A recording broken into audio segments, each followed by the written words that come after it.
నమస్కారం. This CP Yadav bio. ఈరోజు మనం ఒక సమకాలీన అంశాల గురించి చర్చించడానికి మీ ముందుకు వచ్చాను. అంశం ఏంటంటే, ప్రస్తుత కాలంలో ఒక ప్రైవేటు ఉపాధ్యాయుని యొక్క జీవిత వ్యధ, అంటే ప్రైవేటు ఉపాధ్యాయుని యొక్క వృత్తిపరమైనటువంటి సమస్యలు, సవాళ్ళు, ఆ సమస్యలని అధిరోహించడానికి కావలసినటువంటి జాగ్రత్తలు ఏంటివి, సూచనలు ఏంటివి. దయచేసి మీరు కూడా ఈ వీడియో మొత్తం చూసినాక మీ యొక్క సలహాలు, సూచనలు కామెంట్ రూపంలో తెలియజేయాలని కోరుకుంటున్నా.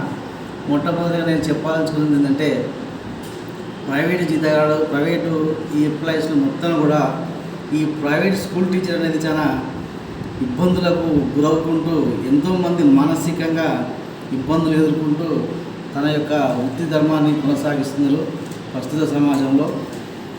అయితే మొట్టమొదటిగా వచ్చేసిందంటే ఇక్కడ వాళ్ళకున్న సమస్య ఏంటంటే, పిల్లలు, ప్రస్తుత యువత ఎట్లుందో అందరికీ తెలిసిన విషయమే. ఎవరిని ఏ మనం లేకుండా ఒక్కరిని కూడా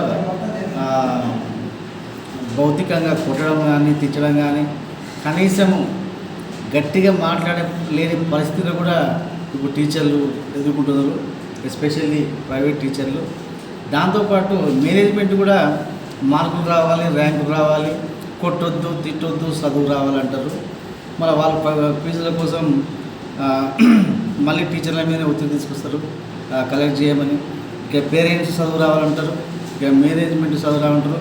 మేము చదువు చెప్తాం కానీ వాడు నేర్చుకోడు. ఇట్లాంటి సమస్యల అట్లా పేరెంట్ దృష్టిలో, అట్లా మేనేజ్మెంట్ దృష్టిలో ఎంత చేసినా కానీ లాస్ట్కు నెగిటివ్గా వస్తుంది. తీరా అంతా చేసినప్పటికీ చాలా జీతాలతో వాళ్ళు వెళ్ళదీసుకుంటారు.